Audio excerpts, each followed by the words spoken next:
today and tomorrow, the overarching theme we're going to talk about is money, sex, and power. Love of money is the root of all sorts of evil. Not money itself, it's a love of money. It's a lust of the flesh that oftentimes get us into trouble. And perhaps the most difficult of them all is the pride of life. Okay? Power. That throughout human history, I think this is a thread that comes. So I will comment on these things as we go. So we'll talk about. We talked a little bit about where I came from as a context. I was born here in Taiwan. My grandparents are all from the mainland. And then when I was 7 years old, I moved to Libya. So I spent my second grade through 8th grade learning English at Tripoli College, learned the King's English. And when I was 13 years old, my parents sent me by myself to live with a nice American family in Seattle, Washington. And I was with them for a year and a half, and I transferred to a nicer school in Bellevue across Lake Washington. And I said I was riding a transfer bus. It's like the Metco of Seattle, okay? And so I went to high school in Seattle, in Bellevue. I went to college in Oregon, Linfield College. I'm a biologist. By training, I have a master's in zoology. I studied how fish make decisions on what to eat. And I got a master's in that. I was working on a PhD. And then my green card came through. I don't have to be a student anymore. So I quit graduate school because, I wanted to make some money and have nice things that everybody else had. So I got into pharmaceutical sales.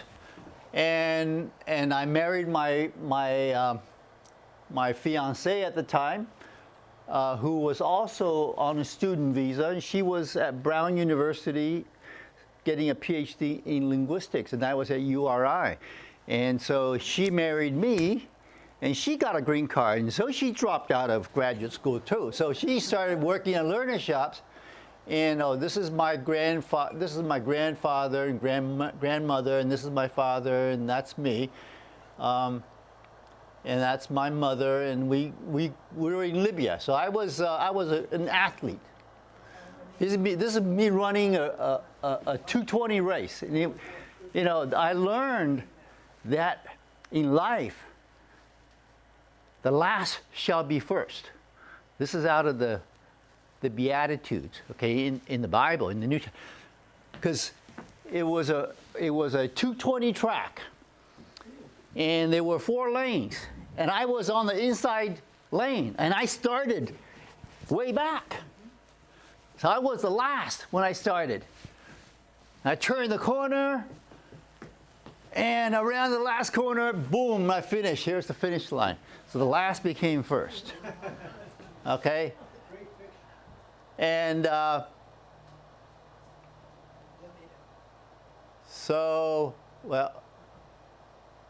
going the wrong way. And this is, I have to show this. This is me in high school. See how long my hair was? This was 1973. See, I was... Mike, could you do this? I led it in gymnastics. Not in my best day. See how flexible I was? Yeah. What happened? I got married. And this is the Ito, this move. And shoot to a handspring, right up. And the standing back handspring. If I did a round off back handspring, I could do a back flip, but there wasn't enough room. Then I also rode horses when I was young. Okay. So I come to America. It was very exciting because I learned about America by reading comic books. In Libya, there was a Wheelus Air Force Base in Tripoli. And Wheelus Air Force Base was the largest Air Force base in all of, outside of America. Well, it was the second largest. Largest was in Germany. What's that, Ram? Armstein. Okay, that was the largest. And Wheelus was the second largest.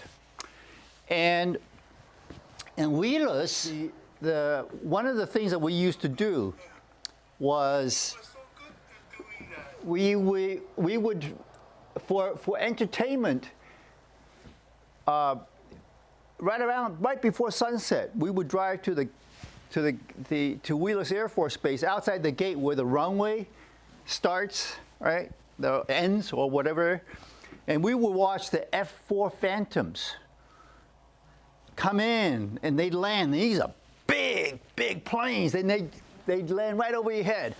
And these F-4 Phantoms would come to Wheelus and refuel on the way to Vietnam.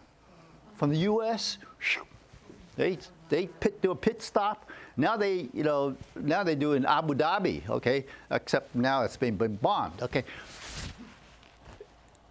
But Wheelus Airport was shut down after Gaddafi came to power in 1969. I left in 1970. So I was there when Gaddafi was there. And I have some really good Gaddafi stories, but that'll be a different talk. When I was a graduate student, I discovered AIDS.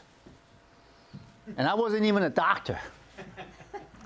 My AIDS was the automatic illuminated Daphnia separator. If I had patented that name, or, I wouldn't be here talking to you, okay? But I really studied how these bluegills, which are visual feeders, they're particular feeders, and as they grow, their eyeballs grow bigger. And the vision of the bigger fish is better than the vision of the smaller fish. And one way to think about it is they have more pixels. When I did this work, the pixel was not even part of the lexicon. We didn't know about pixels because pixels are a digital thing. This was done on a video camera, a Sony, and the recorder weighed 50 pounds. And each reel tape cost 99 bucks. It was expensive stuff. It was state-of-the-art stuff. But that's what I did. And I grew these Daphnias and I fed them. And I published papers on that. And I got my paper in Science. And this is my sister. And this is how I got my green card, through my sister. She married an American-born Chinese, otherwise called an ABC. That's what we call them, ABCs. In Chinese, ABC, you're an ABC. A lot of people think I'm an ABC because I don't speak with a typical Chinese accent. Somebody come from China, adult, you know some Chinese, and they just have an accent. Well, usually, the reason is because I learned English before puberty. That's the trick. If you learn a language before adolescence, you're likely to not have an accent. Because there's something about the hormones, okay?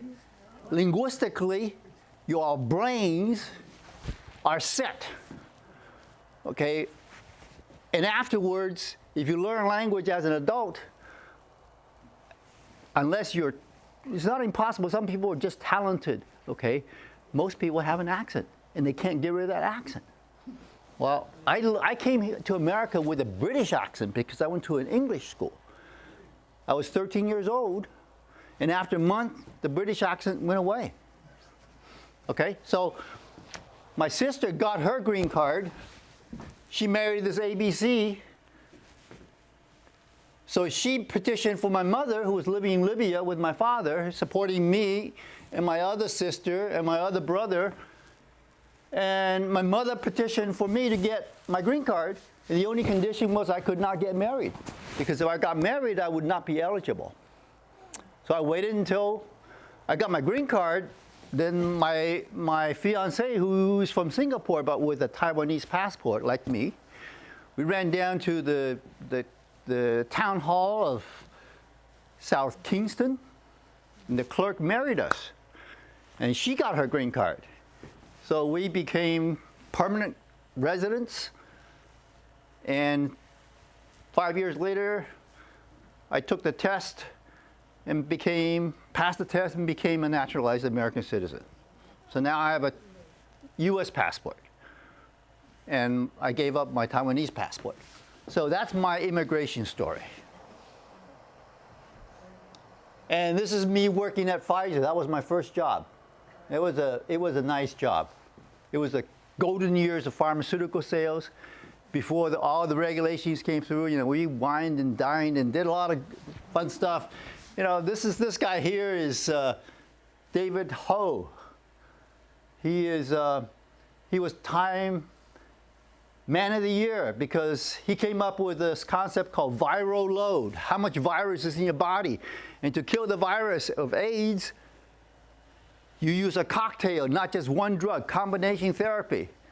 He was an infectious disease fellow at Mass General. That was my account. And this guy here was when I was working at Sloan Kettering Hospital, he was chief of infectious diseases, Sloan Kettering, Memorial Sloan Kettering, and also the chief of infectious disease for all of America that year. And I was his caddy, because he was a VIP. And this guy's Jimmy Carter.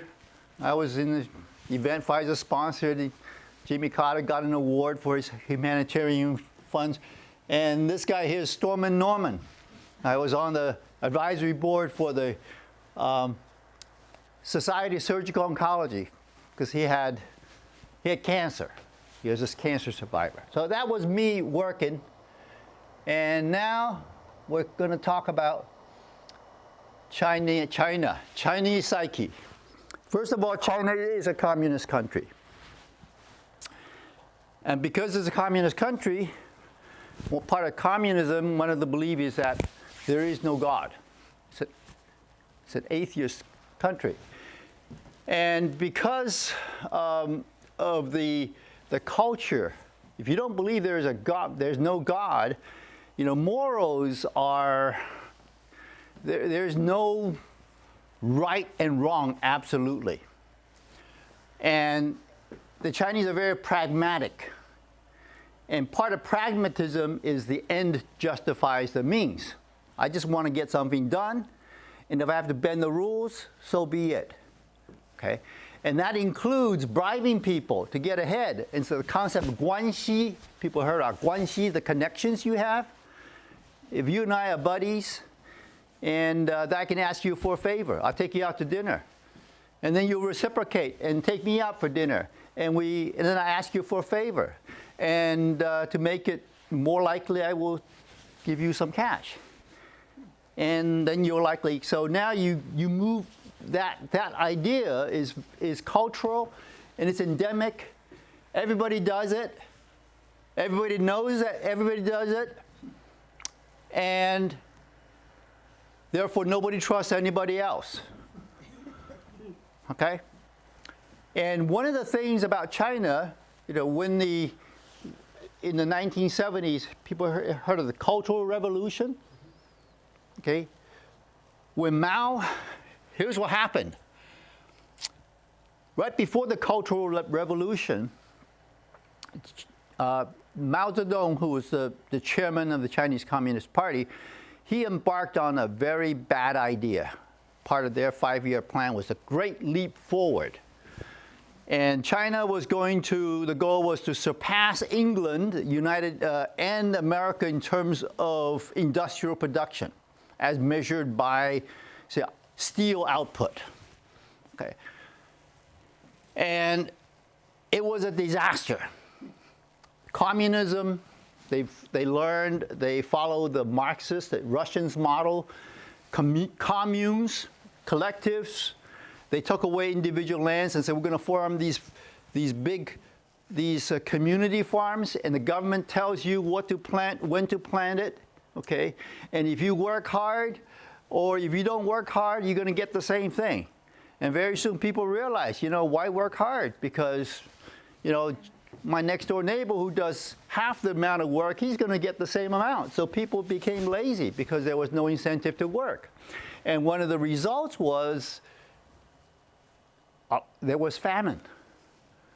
And contributing to the famine was what seemed to Mao as a good idea that went very bad because he wasn't very sophisticated, shall we say. And it worked like this. He said, well, last year we had a tough harvest of rice and wheat, and there were a lot of birds, a lot of sparrows, they were just in the fields and they were eating the grains. So, why don't we do some animal control? Let's just get rid of the birds, and we'll have more rice or wheat. So, and my wife, she's from China, and she says that when she was growing up, this actually happened. She says, right around sunset, everybody in the country went outside, and they took their pots and pans, and they start clanging, and they start chasing the sparrows. And the poor sparrows, they would fly from this one house, go to the next house, and the same thing. Bam, bam, bam, bam. And eventually the sparrows got so tired, so physically exhausted, they were on the ground, and people picked them up, and they took them home and they cooked them, because food was getting short. So they got rid of a lot of the birds. And the next year, what happened was the insects, the pestilence, the locusts, the grasshoppers, population just boom, because basic ecology, predator-prey interaction. You get rid of the predators, the prey comes up. And so they had a terrible harvest. Mass starvation. Okay. But the government still said, okay, you know what? Everybody has a quota. You gotta, this county, your quota, you have to contribute this much to the provincial government. And the provincial government will send that much up to the Beijing, the national government. Even though there was crop failure, you still had your quota. So you had to give it up to the government, and you starved. And you end up eating bark. You end up eating whatever you can, and people died. And the estimates, the government, Chinese government, never came out and said this. There were 30 to 40 million people died. Families with girls, little girls, the youngs and the elderly are first to die, and people gave away their kids because they couldn't afford to feed them. Bad thing. So because of that, people pointed fingers at Mao and say, hey, you're a bad leader. It was your idea, and we all listened to you. So there was pressure on Mao politically. So he said, you know what? Let's create some diversion. And that became the Cultural Revolution. Let's get the young people, okay, the school, high schoolers, okay? And many of them liked Mao because one of the things that the communists did right was they instituted education, free education, at least through the middle school. So a lot of people that didn't have an education got an education. And Mao told them, say, you know what? Stir up revolution. Your teachers are bad. Any bourgeois, any people wealthy, the landlords, okay, they're bad, okay? And government officials, they're corrupt, okay? Let's get rid of them. That's where the purges came through. And during the Cultural Revolution, it was not unusual for a school teacher, elementary school teacher, to ask the students, well, what did your parents do? And the kids, knowingly or unknowingly, reported on their parents, and their parents got into trouble. So family members were turning each other in during the Cultural Revolution, which created a culture of distrust, lack of trust. If you can't trust your family members because they could turn you in, who can you trust? And within the communist system, it's we say China has a population of 1.3 billion, 1.4 billion people. There are about 100 million Chinese Communist Party members. Okay, these are the CCP party members. So 100 million out of 1.3, 1.4 billion, okay? That's less than 10%, 7, 8%, right? This 7 or 8%, okay, are the elite. They're all the government officials. They're the mayors. They're the city town council people. They're the governors, and they're the senators, okay? And every business has a Chinese Communist Party member that oversees the private sector, okay? And they have more power than the CEO, okay? That's how the party works. And there was a report that said that the Chinese Communist Party, or the 4/5, that's 80% of Chinese healthcare dollars spent, are invested in taking care of the Chinese Communist Party members' well-being. So if you are a party member and you retire, you got this golden parachute.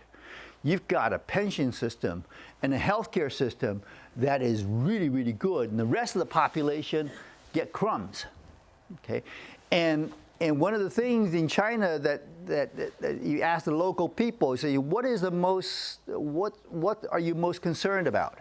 And I asked this question 2 years ago. I was in China, and they said, we're concerned about food safety. Food safety. Now, 10 years ago, there was a big scandal. And the scandal went like this. Infant formula was contaminated. Instead of using real milk that was freeze-dried, lyophilized, they were using melanin as a substitute because it was white, it didn't have any taste, but it had zero nutritional value. And so people, and it was being sold as a real thing. And kids that drank this stuff here became sick, and many of them died, okay, of malnutrition, and became a big scandal. Okay, so people, didn't trust domestic brands. That's why they want to buy the Western brands. They want to buy the Nestle stuff. They want to buy the Enfamils, whatever, and pay 2 or 3 times the price because they can't trust the domestic stuff. And about 6 years ago, this was big in the news. And some restaurants and some manufacturers, they were processing oil that came out of the sewer. People dump their oil, restaurants dump their oil, okay, and oil floats to the top. In the wastewater treatment areas, they would skim the oil. They filter that, get the color out, and repackage it and resell it. And this thing broke and became a scandal, and the shit hit fast. And people say, "Oh yeah, be careful when you go out there, buy the oil, or you eating sewer oil." Okay, and this just a couple years ago, this thing hit the news that the trucks that were carrying food grade oil, okay, the previous load was they were carrying industrial solvents, and it was not cleaned in between because it cost money to clean, and people were trying to cut corners, okay, and it was discovered scandalous, and so people say, food safety is big on their mind, okay. This stuff goes on, and the fact of the matter is that in the Chinese communist system, it's one way to think of it is it's like a mafia. In the mafia, Everything is hierarchical. You got the big boss up there, then you got the next layer down, next layer down. And the guys who are low on the totem pole, who do the scut work, okay, they'll be the hit man, they'll shake people down, and they'll take the goods, and they'll keep a little bit, and they'll send the rest up the flagpole. And the next level guy keeps a little bit and sends more up the flagpole, right? And if you're a good foot soldier, one of the definition is you provided a lot of moolah for the next level up, and that's how you get promoted. Well, China is similar, okay? Corruption, okay, is endemic. And if you are not corrupt, you will never rise in the system. And if you're not corrupt, nobody else will do business with you because they can't trust you. But if we know everybody's corrupt, we're all playing the same game, okay, these are rules of the game, they're rules, okay, it's not written down, you won't see it published, and this is how much this bribe is worth, but you speak in code, and you all know that one hand's got to wash the other, and there's a lot of soap involved, okay? And so everybody in the system has skeletons in their closet. Everybody. You can't avoid it. The system works like that, okay? And there was one estimate, and this is just an estimate because there's no way to verify that. They say of the top 100 Chinese Communist Party elites, these are the original revolutionaries who fought with Mao, and they're the Chinese Communist Party members, and they became the power brokers, whether in business or in government. 67% of the country's wealth is controlled by this 100 family and the extended family. Okay, and that's easy to imagine because China, it's a communist country, and the private sector accounts for 1/3 of the economy, and the other 75% is the government sector. And for a while, 10 years ago, when Alibaba was during the dot-com, Alibaba was more like closer to 50%, 50-50, private and public. Now the private's been squashed down, okay, and the public continues to grow and is bloated and is inefficient, and it's part of China's problem. And the public ones are all controlled by the Chinese Communist Party. Okay, so that's sort of the thing. Chinese are very entrepreneurial. They're materialistic. There is no God, but money is a good substitute. So the love of money is a motivator for a lot of stuff. Everybody wants to be like America. Why? Because Americans are rich. Americans have the good stuff. Okay, we want to, or not just Americans, we want to drive the Rolls Royces. We want to drive the Mercedes. We want the Maseratis. We want the Lotus, okay? They're willing to work very hard. And they're good, their focus is on STEM, science, technology, engineering, math, okay? And that's what's one of the thing. Okay, that's sort of the Chinese psyche. Let's talk a little bit about the Chinese governance. We hear a lot about the president of China, Xi Jinping. Okay. Actually, Xi Jinping has 3 titles. He's the president. He's also the chairman of the Chinese Communist Party, which is the political organ. The president is a position for international, for diplomacy. When he comes to visit America, he's referred to as the president of China. But in China, he is the chairman of the Chinese Communist Party. But he also is the chairman of the Chinese Liberation Army, and there's the CMC, the Chinese Military Council. Okay.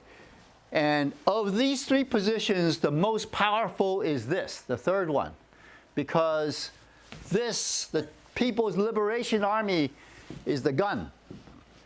And he who controls the gun holds the power.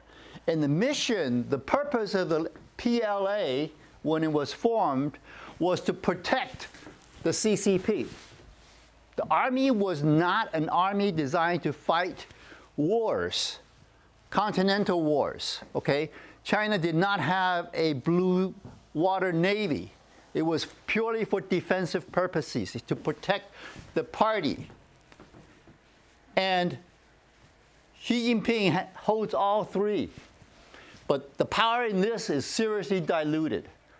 There are 5 members of the CMC, the military council, and only 2 people are left. It's Xi Jinping and one of his appointees who is a political former commissar, not a general with military experience. He got rid of the generals because the generals he could not trust, the purges. So, 2/3 of all the 4-star, 3-star generals and higher in the last 2 years have been purged from the various branches because Xi Jinping could not trust them. Okay, and that's one of the mechanisms. If you don't like somebody, you get rid of them. Russia is similar. Somebody, what is it? If somebody will fall out of a balcony, or they'll get injected with something, and it was a Navalny, the guy who was running against Putin. Okay, so Xi Jinping it's the same playbook. Okay, and there's an overarching goal for the Chinese Communist Party. It is just to remain in power because they only show in town. If they're not going to be in power, then by definition, there was a coup. And nobody wants a coup. Because if you're in power, you get to have all the goods that people in power have. Okay? And so that's sort of and we talk about, China is a communist country. Okay? And the way that when Xi Jinping came to power, the current president, he came in power in 2012. And China has 5-year terms. And like the US, there was supposed to be a 2-year term limit. So in 2023, that's 10 years, 2 terms, Xi Jinping was supposed to step down. But he felt like, you know what, I'm still young. I'm younger than Trump, and I'm not done yet. I feel like there's more for me to do. I want to exceed the reputation of Mao Zedong, which is like, Mao is like a god. Mao is like George Washington. Okay, and it says Mao tried to take Taiwan. Taiwan. 1949, they lost. Chiang Kai-shek fought, the nationalists fought the communists, and the ragtag communist guerrilla warfare was able to prevail against the more powerful nationalists, even though America supported the nationalists and gave them more arms. Okay, and the man during World War II was the nationalists who fought the Japanese. Communists just paid lip service. They fought one battle. The early beginning of World War II in Manchuria, the communists went against the Japanese, and they were humiliated. They lost. They lost a lot of men. And after that, the communists ran to the rear lines, and they formed a pact with the nationalists and say, let's get together, let's settle our differences. We got a common enemy called the Japanese, and you go and fight them. And Chiang Kai-shek, with the help of the Allies, America and Russia, fought the Japanese, and eventually prevailed. And then the Civil War happened in 1945 to 1949, and Mao prevailed. And Chiang Kai-shek goes to Taiwan. That's when my father went to Taiwan. And in the 1950s, Mao says, well, let's go to Taiwan and let's finish this thing off once and for all. They got to Jimen and they were stopped. America had equipped Taiwan with enough firepower that it sank all the amphibious troops, and Mao never tried it again. So Mao could not take Taiwan. So Xi Jinping wants to take Taiwan, the reunification. Okay? Next week we'll talk more about that. So Xi Jinping says, I'm not done yet. I want to go in the history book. I want my legacy to be as good as Mao, if not better. I think I can do better. But in order to do that, I need to have a third term plus third or maybe a fourth term if I'm still strong enough. So he got the entire equivalent of the Congress, both houses, okay, all 5,000 delegates to approve a change in the Constitution of China to allow for him to stay in power for as long as he desires. And he got 100% of the vote. There was not even one naysayer. 100%. Talk about, you know what? My people love me. Okay?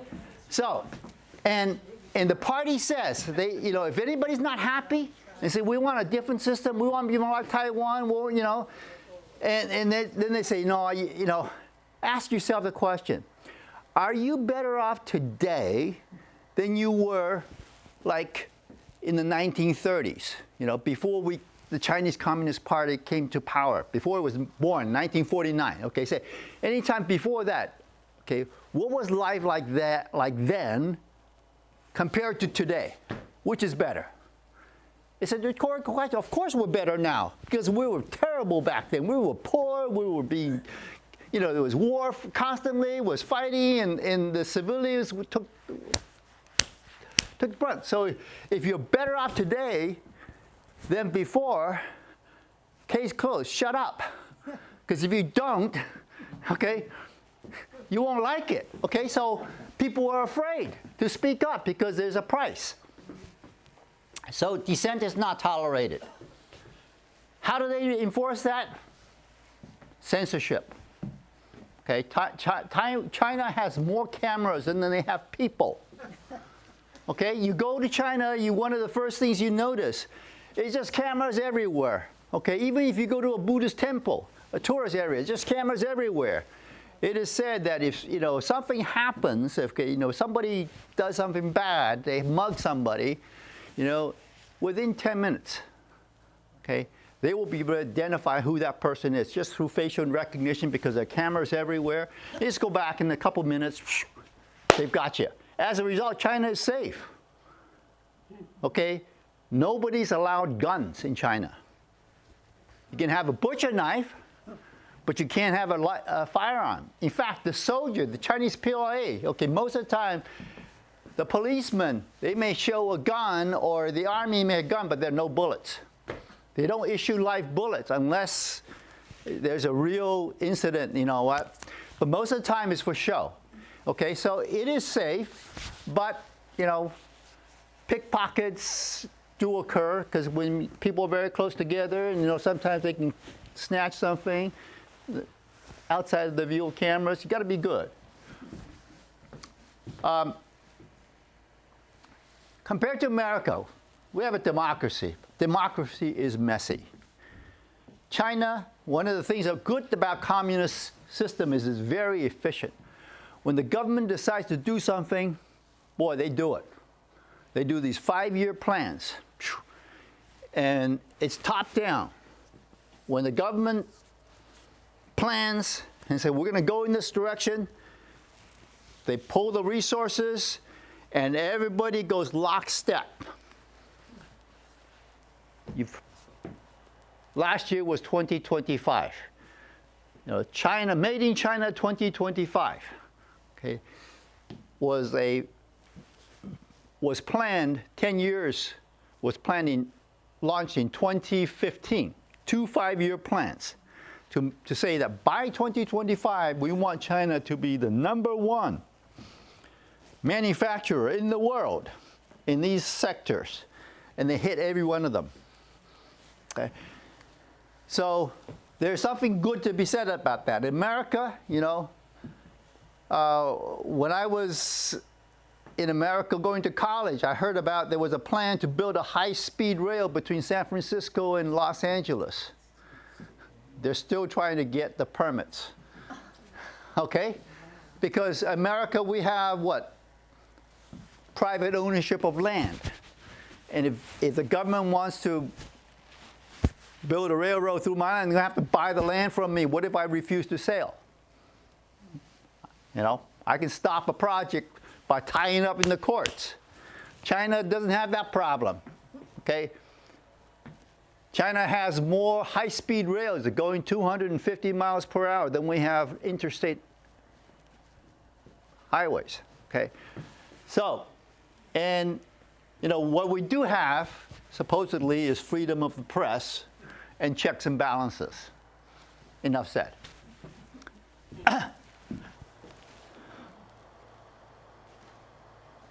When Xi Jinping came to power,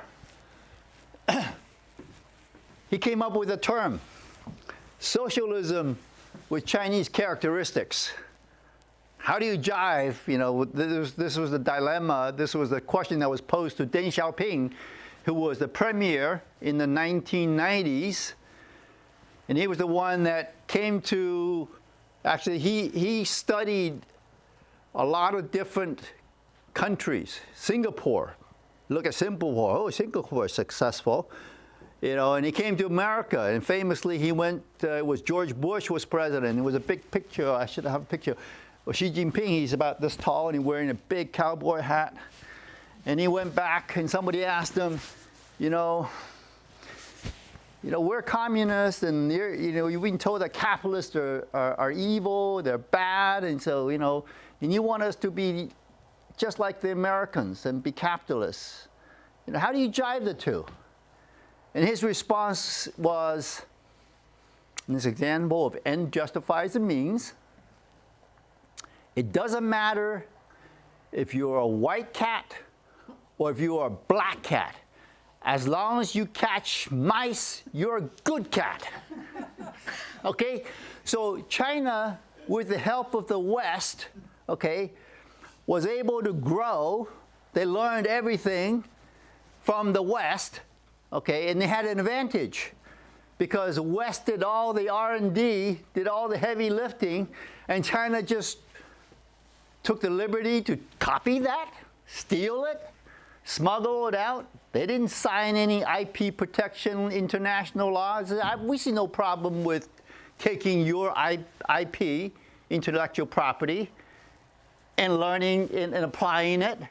And the Chinese are very good at implementing things because they got a lot of engineers. Okay? Well, America is, you know, when after World War II, what did the Americans do? America was able to attract a lot of German physicists to come to America. They were very close to building the atomic bomb. The Manhattan Project would not have been possible without German-trained physicists. Okay? And then the Russians, they hired a British spy and stole the secret. And overnight, Russians caught up. Well, the Chinese, you know, they looked at this playbook. You know, Russia is a big brother. If Russia can do it, we can do it too.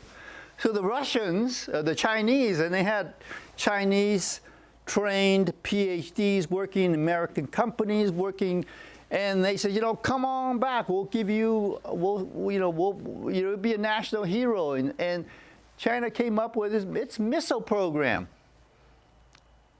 based largely on Chinese scientists who worked at Los Alamos. So China was able to catch up, and then China built their own nuclear bombs, largely on the backs of Americans. And when China opened up, okay, the pivotal event, okay, that China was growing, and America's up here GDP-wise, and China's down here, and the attitude for a long time was, and Elon Musk said this.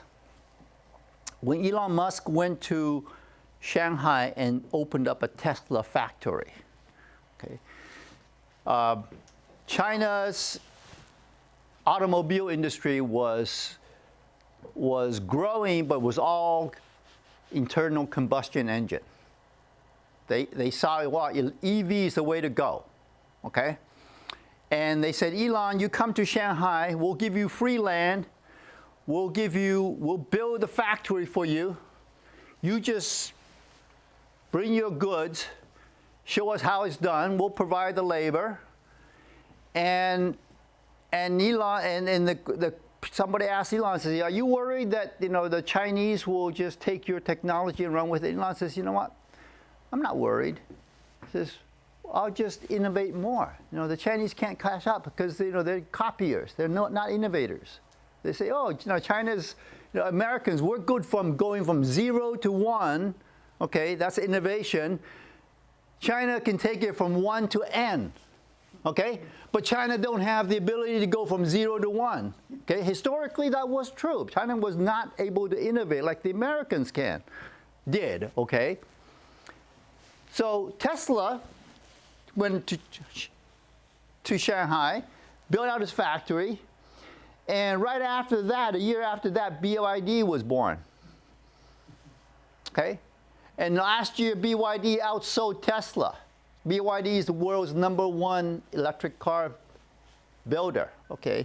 And the way the Americans dealing with BYD is that, you know what, you just can't, we're going to impose 100% tariff on you, so you can't come to America. But they're selling cars in Mexico for $20,000, EVs. The entry level, the cheapest you can get, $15,000. You want a little bit more bells and whistles, $20,000. Oh, for $50,000, $60,000, you can get something that's better than an S model. Okay, so China is able to do this in part because the government subsidizes a lot of their expenses, and their cost of doing business is just lower. Okay. So Xi Jinping came in and says, oh, Chinese characteristics, we have our unique way of doing it. And his premise was the East is rising, the West is on a decline. That was how he viewed things. And he believed that. Okay, and in a sense, you know what, I think it's not untrue that America has peaked out. The heydays of America was in the 60s and the 70s and the 80s, relative to the rest of the world. But the gap between #1 and #2 has been closing, and depending on what sectors you're looking at, America clearly is not the top dog, okay, in some sectors. Okay. And in terms of international diplomacy, China reflected that. The concept called the wolf warrior. It's like, China very, very aggressive diplomatically, politically, dealing with other countries. It's like the Chinese version of Rambo. That was, they had movies, a Chinese version of Rambo. It was hot, okay? And there was a lot of national pride, and it upset a lot of people. Okay, for good reasons. And China instituted this thing called the Belt and Road. You've heard the Belt and Road. The Belt, 一带一路, one belt, one road. It's basically, think of the world, a Silk Road, current day Silk Road, using land and sea all over the world, especially in countries that has a lot of resources, like Africa. A lot of raw materials. China needs raw materials.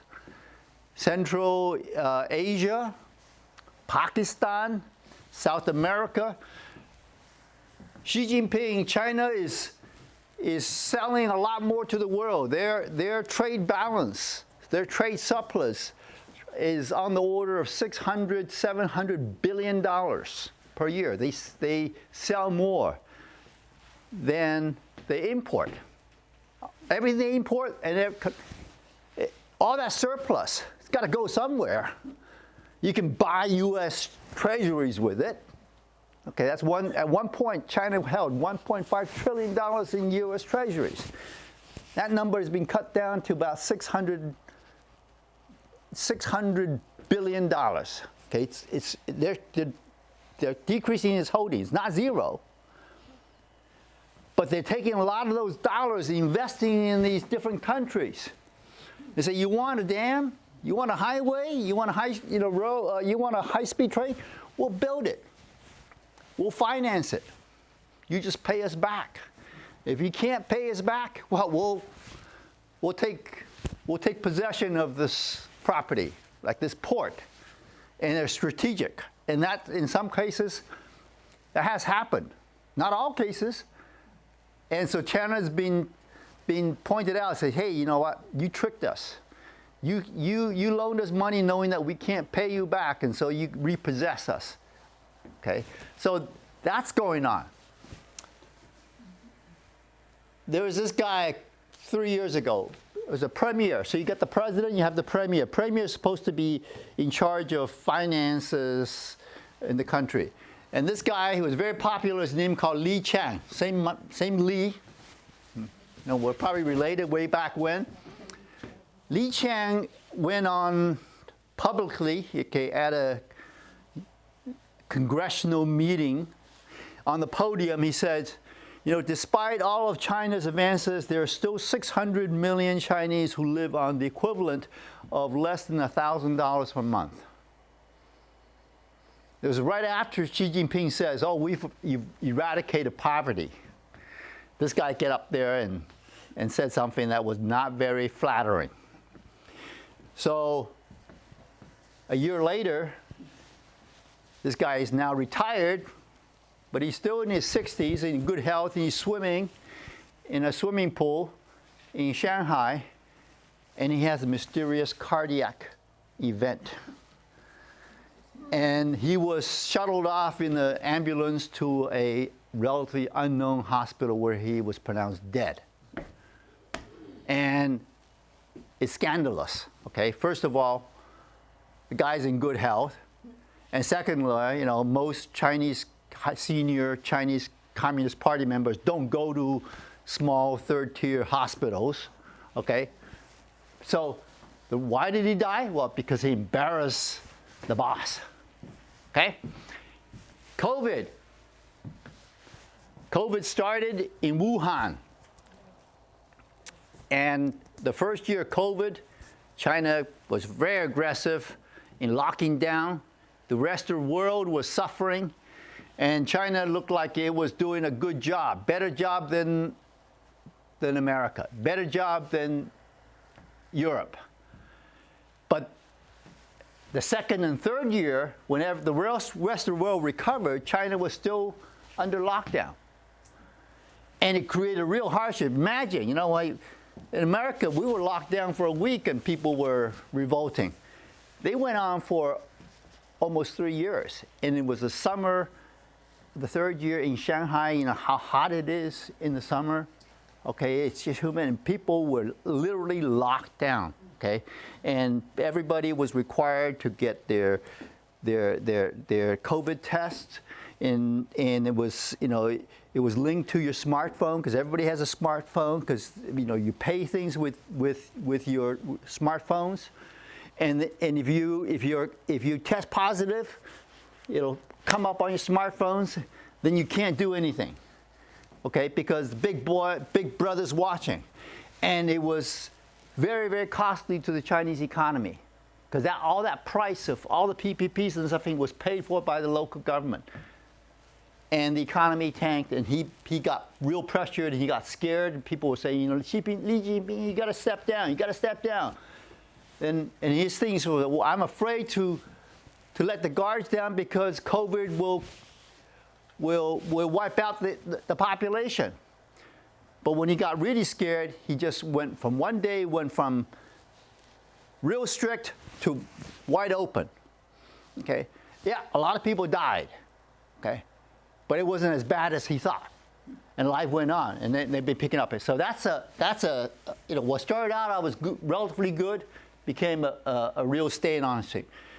And Xi Jinping, when he first came to power, Chinese Communist Party, when they decide for a new president, there's internal horse trading. Okay, different factions. Like you get the Shanghai faction, and you got the Beijing faction, you got the Shenzhen the faction, and they're all trying to come up with somebody we can all support.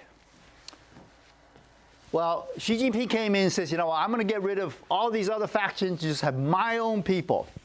And the way I'm going to do it is I'm going to launch anti-corruption campaign. And because everybody's corrupt, okay, if I want to get rid of you because I don't like you because you were in the faction of my predecessor, okay, I'm going to cast a net around you and all your underlings because everybody's, got these, it's a pyramid scheme, all right? Everybody in your chain is going to be, we're going to charge you with wrongdoing, corruption, public corruption, because we're just going to expose you and we'll get rid of you. And in your place, we're going to put my people who are loyal to me. So he's surrounded by loyalists, okay? But that vessel is starting to crack, at least in the military. Okay. And so now there are some problems in China, and a lot has to do with the real estate. We talked a little bit about this last time. Real estate accounts for almost 1/3 of the GDP, and it's in a bubble. The bubble has burst. And it's caused all kinds of problems to the banking sector because they're the ones who loan the mortgages, and they're now hurting. And the local governments that used to get monies from selling land or leasing land, that's not happening anymore. And companies are going bankrupt. Big companies, private ones, and also public ones. Okay. So I'm just going to play something here now that will give you us He's going to go over say, China has been, for the last 6 years, China has projected a 5% GDP growth every year. And every year it's hit 5%. The real growth by estimates of people in the West and by some academics who are Chinese say that the real growth is probably about half of that.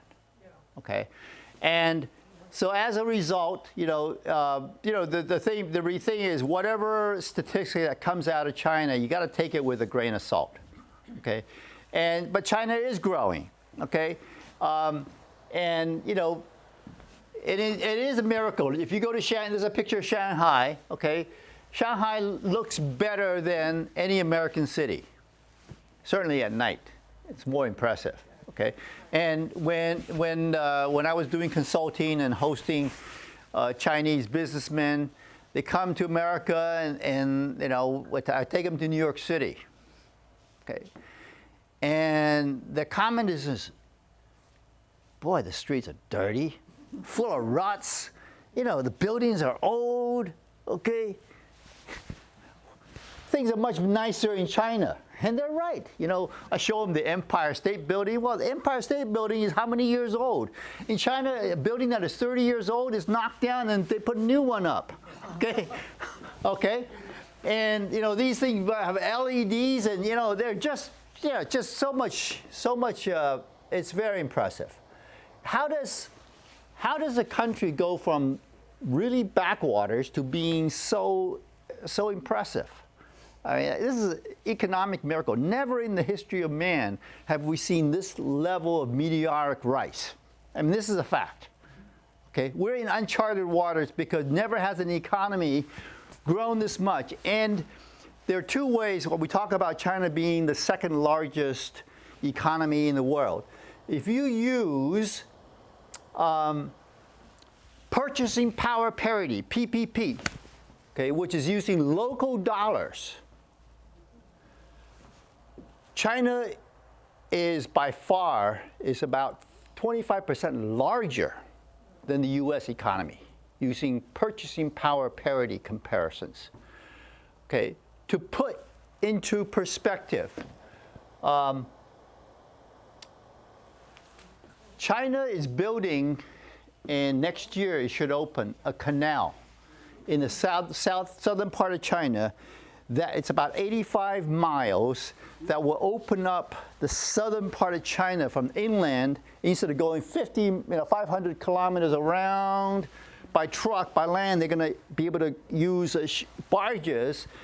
And they're building this canal, okay, and it's going to take them 6 years to be completed next year and opened at a cost of about $10 billion. And it has 27 bridges. Okay, and it's big enough for these, really large barges to, and it will be very productive. Okay. Last year was the Francis Key Bridge in Baltimore. Okay, that bridge was hit, and the projected cost to repair that bridge was about $7 billion for one bridge, okay? And it won't be open until 2030, okay? And then fast forward 6 months, they said, oh, the price tag has increased. Now it's going to be $14 billion. It's going to take 2 years longer, okay? So China can do things fast and cheap because they're doing it in Chinese RMB. Converted to dollars, it's $10 billion, okay? So you think about that kind of math, okay? That's why, China's able to do all this stuff at a fraction of the cost. That's why China can sell EVs for $15,000. Okay, so how do the Chinese view America? One of the things about the Chinese Communist Party is that propaganda, information control is a very important. There is a minister at a cabinet level. There is a ministry of propaganda. And it's not a bad word. Here propaganda. We think propaganda is negative, right? It's brainwashing. But in China, it's central to everything they do. The Chinese the government tells the average Chinese. You know what? We have problems. Our real estate is bad. Our economy is, we have high unemployment. And you know why? America's fault. Because Trump started the tariff war. Trump won. And Biden continued it. And now Trump is at it again. So if you don't like it, blame America. And America is in decline. That's why they're so nasty to us, because they're jealous of us. Hey, look at the American youth. They're all hooked onto heroin. They're so miserable. They got to escape. That's why they have a drug problem. And they have no problem manufacturing fentanyl, the precursors, and shipping it. And let's feed the fire. Because the British did it to the Chinese when they sold them opium. And that started this century of humiliation by the West. Now it's payback time. America is not safe. They have more guns than they have people. And every day there's another shooting. And if you look at the Chinese news and the CCTV, there's only one official channel like ABC. There's only one channel. It's a central TV. And they just keep playing all the bad shootings, mass shootings in America, and what's happening in the Middle East. And then because America and Israel, they're the bad guys, okay? And so all the negative stuff is just being played over and over again. So that's what the Chinese think. However, China does do something well, okay? Because they have once they decide to do something, it's an olive nation.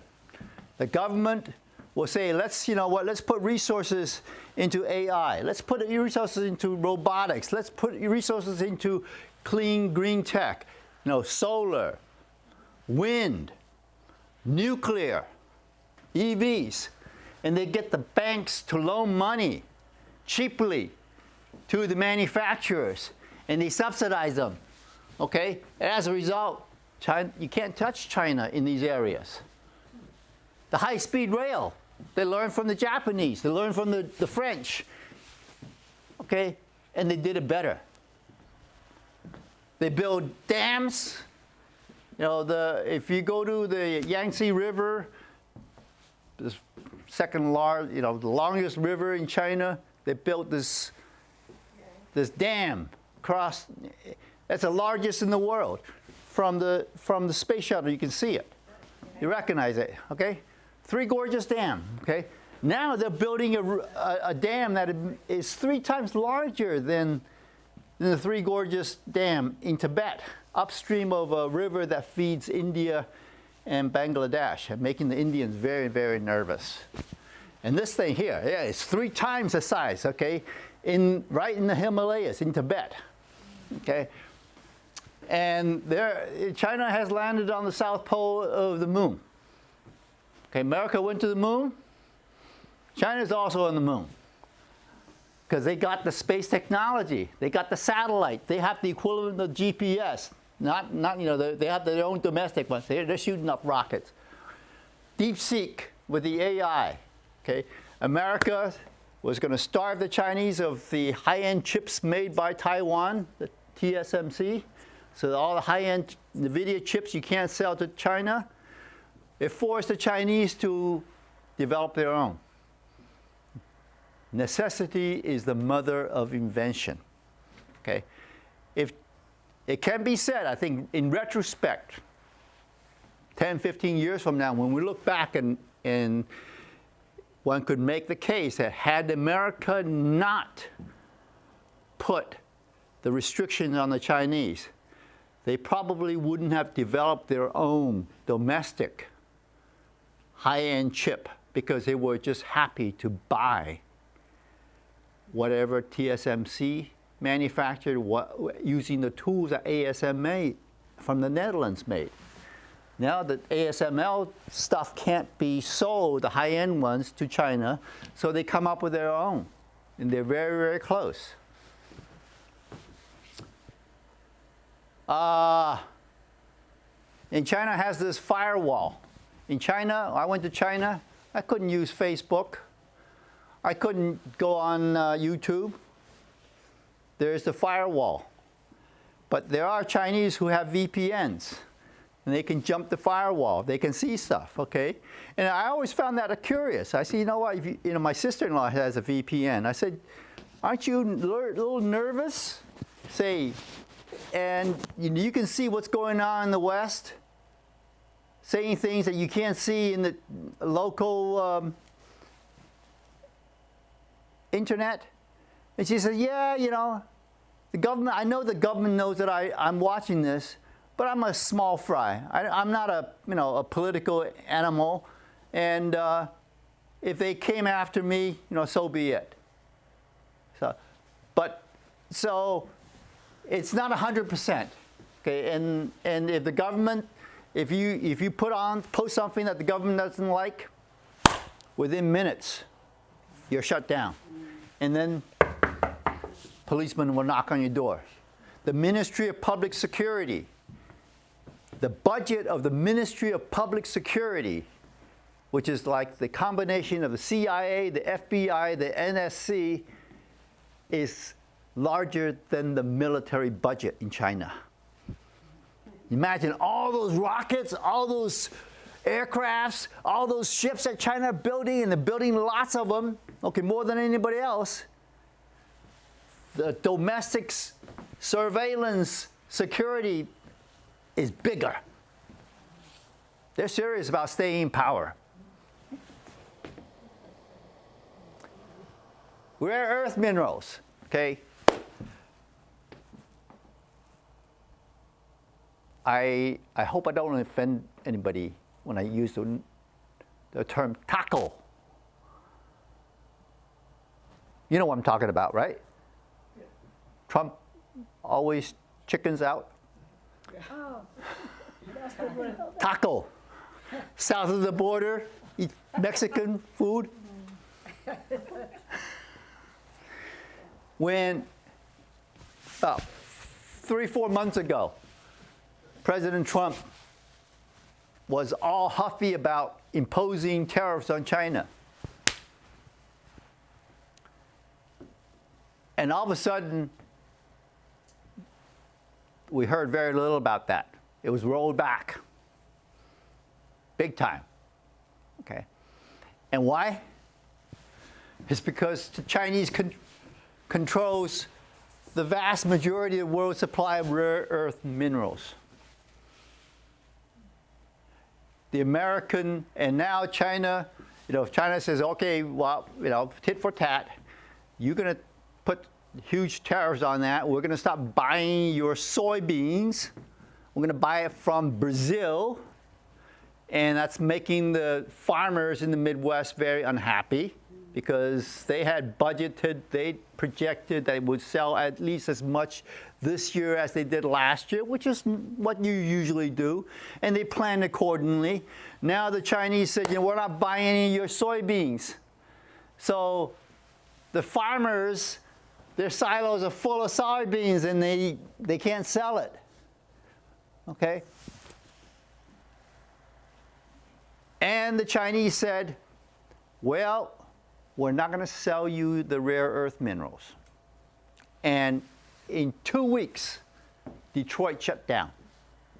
Because one of the things that Detroit learned from the Japanese, from Toyota et al., was just-in-time inventory. All right? You don't stock warehouse full inventory. Your supply chain is so efficient that the stuff will come to you just in time for you to use it, so your cost goes down. Well, when the rare earth, the applications are many, one of which is in magnets, motors, the EVs, the batteries, in the rockets, all the airplanes. They all consume the nuclear submarines. They all consume lots and lots of rare earth minerals. And the Chinese says, you know what? No dual use. You can't use, we won't sell you anything that you can use for military and civilian. We can only sell it to you for civilian. So Detroit was able to get some of their, whatever it is that they need, got the factories going again. But Raytheon can't get it. Northrop Grumman can't get it. And America is trying to find an alternative source, and it's not so easy. And one of the reasons why the Chinese dominated this was because it was by design. We talk about the 5-year plan. 2 5-year plans ago, China says, we want to be self-sufficient. We don't want to be dependent on the West for all of the critical industries that we participate in.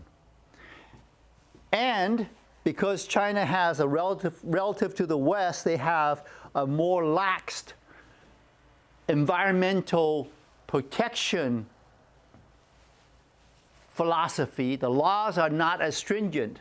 One of the reasons why rare earths are not prevalent in America is because it is a very dirty industry. Think mercury, okay? When you process gold or other things, you think sulfuric acid, nitric acid, okay, very caustic stuff, cadmium, okay? Stuff that if it spills, you got major lawsuits. That's why China says, we don't mine so much. And those factors combined makes China, they import the raw materials and they process it. And they develop the state-of-the-art IP for processing it. And the reality is the Chinese domestic demand for the rare earth materials is so strong that if they had their preference, they wouldn't want to export it because they could use it all domestically. Okay? Because things are growing, and the new technologies all consume rare earth. But rare earth has become China's proverbial trump card. Okay?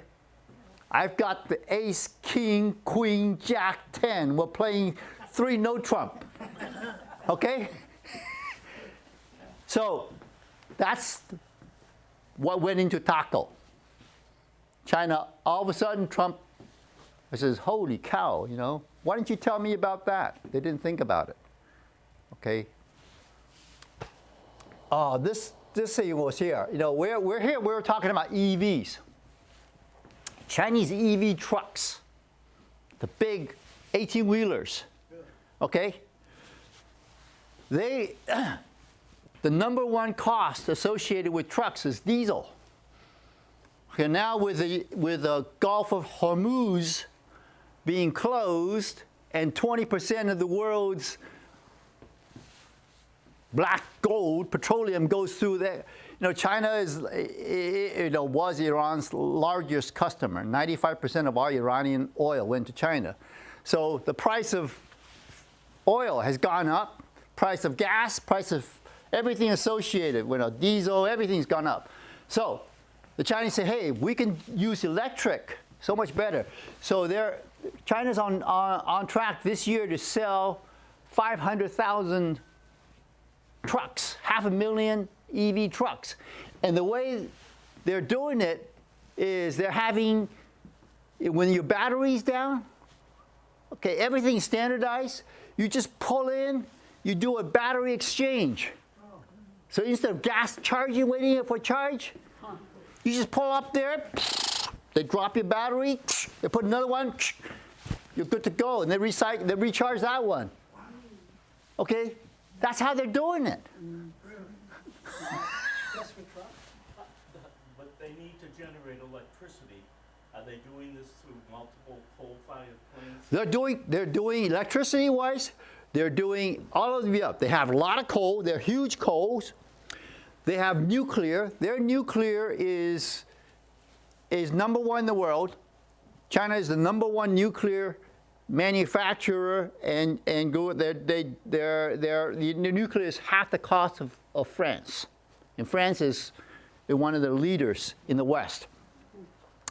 Solar is huge, wind is huge, and hydroelectric is huge.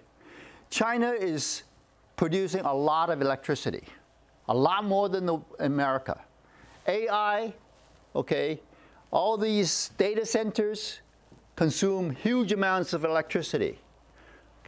They've got plans for that. The reason why China is going to EVs, they're still selling right now new cars sold. It's about 50-50. Now the way it's interesting, in Beijing and in Shanghai, in the large cities, a couple years ago, 10 years ago when I went there, horrible pollution. Okay. 20 years ago, it was even worse. You couldn't, sky was smog everywhere.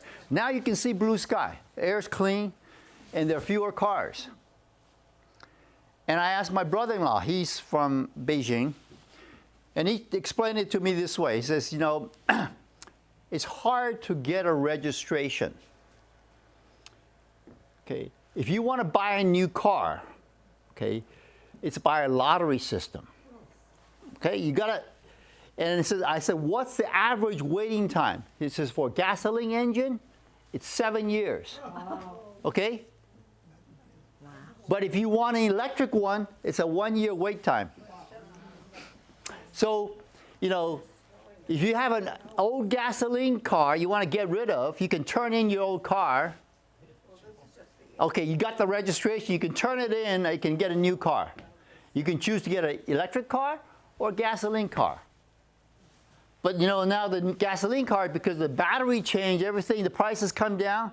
People are, I like it. Once you drive an EV, you don't want to go back to the gasoline engine. My wife drives a Tesla. Okay, it's cheap. It's the cheapest Tesla she could. We bought it secondhand. Okay, Model 3. I wish she were with Model S. It'll accelerate better. But even this thing here, Model 3 goes. You'll feel the G-force. Okay. So that's how they control it. One, the new cars.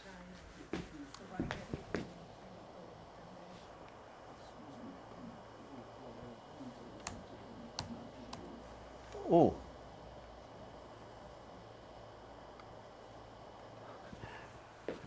I have to show this slide. This is August 20th, last summer. Boston Globe, and this guy, he is Lip-Bu Tan. His name is Lip-Bu Tan. He's the CEO of Intel. My ex-wife, her name was Katna Tan. When we were married, he was my brother-in-law. Lip-Bu Tan came to America 1981, because I was still a URI. I was a graduate student. He came from Singapore. He was a physics major, undergraduate at Nanyang University in Singapore. Came to MIT, was working on PhD in nuclear engineering. And I used to drive him and go fall leaf peeping season. I would take him on. He's in my Datsun 610. Remember the Datsun? Okay, it was a stick shift. Okay, I'd drive him all around. And then in 1982, 3 Mile Island hit.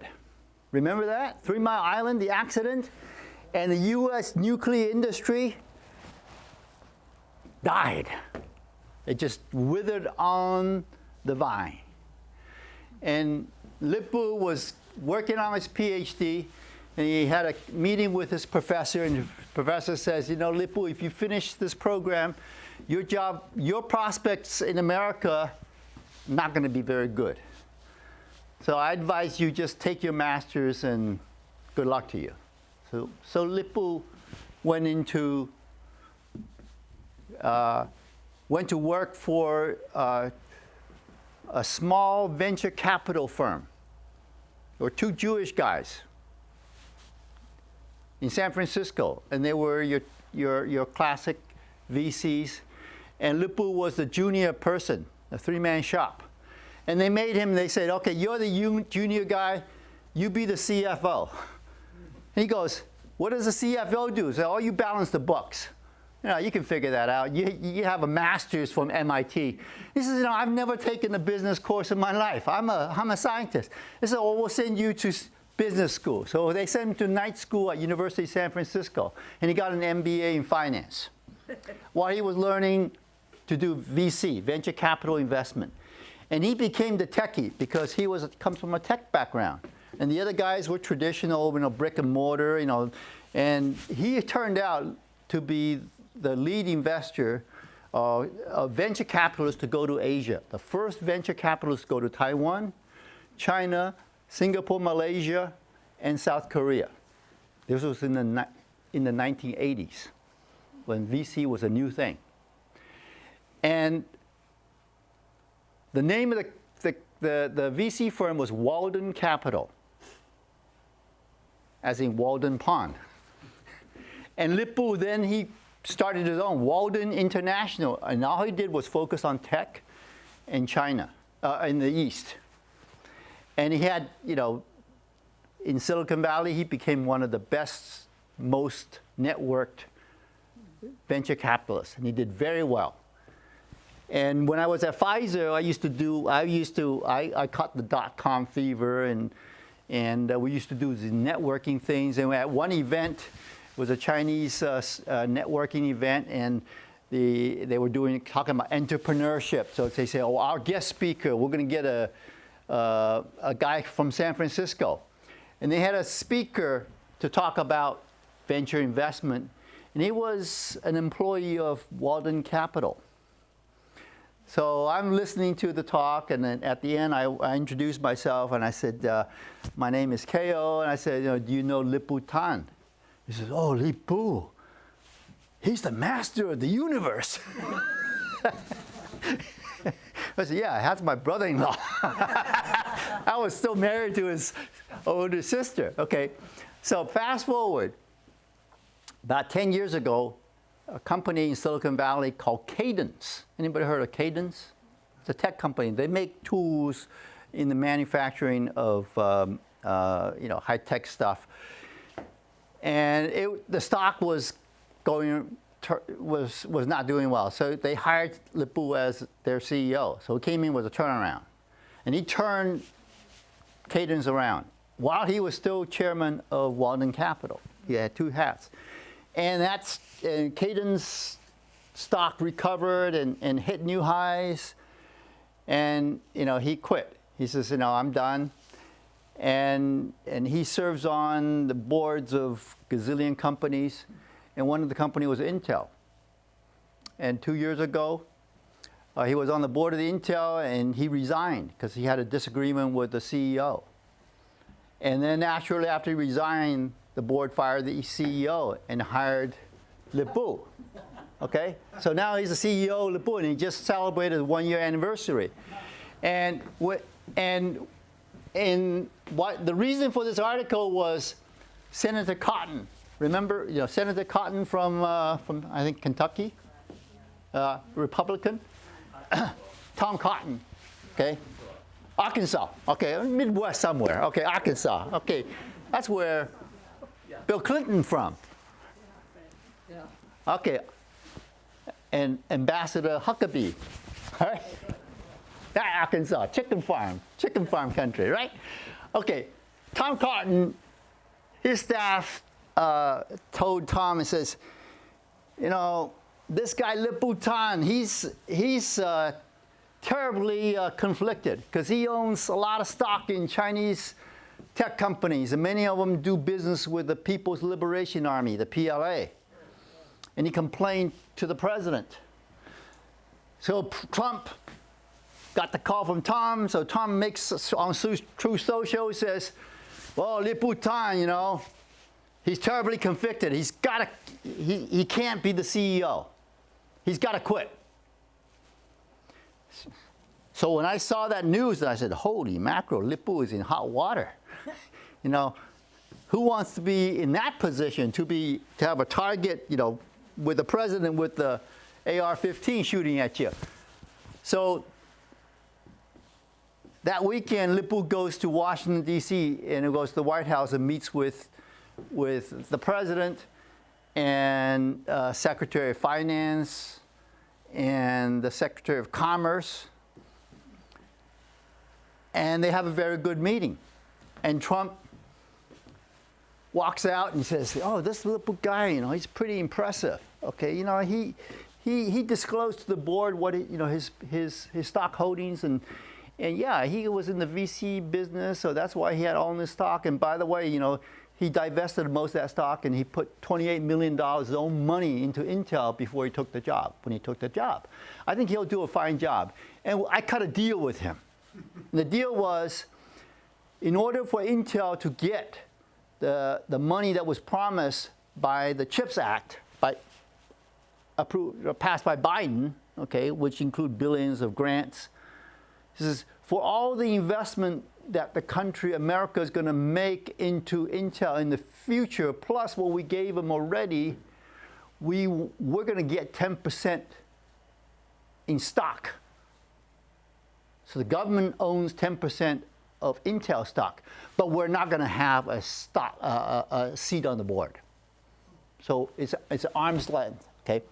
And that was a deal that was presented to Lip-Bu. It says, take it or leave it. If you want your job, you give the government 10%, and we'll promise you what we will give you from the CHIPS Act, plus anything going forward. And that's the deal that's on the table. So Lip-Bu is celebrating his 1-year anniversary. When he came and we joined, when he took over the job March of last year, Intel stock was at $22, pretty low compared to historic highs. I think today it's about $47. When he became the CEO, I bought some Intel stock. I said, you know what? I bet on the jockey. I don't bet on the horse. And this guy's good. I know him. Okay, I know him. Okay.